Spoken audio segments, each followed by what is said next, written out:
ప్రజలందరికీ కూడా తెలుసు. అంటే ఇవాళ దళితులను అవమానించిన చరిత్ర ఇవాళ కాంగ్రెస్ పార్టీ. కానీ ఈరోజు శాసనసభలో చాలా స్పష్టంగా చెప్పాం. గౌరవ సభ్యులు జగదీష్ రెడ్డి గారు మాట్లాడిన దాంట్లో ఏమాత్రం తప్పు లేదు. ఒకవేళ మీరు తప్పు ఉందని భావిస్తే అన్ని పార్టీల ఫ్లోర్ లీడర్లను పిలవండి.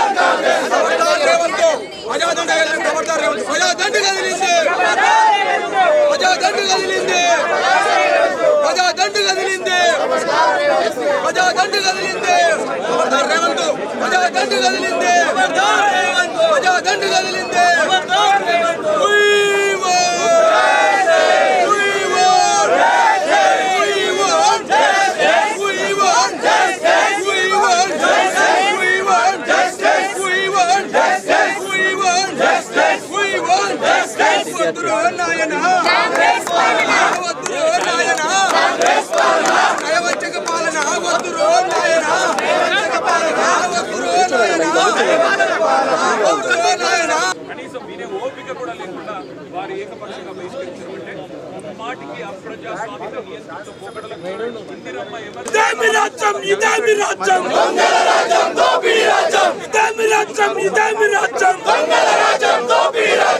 జై తెలంగాణ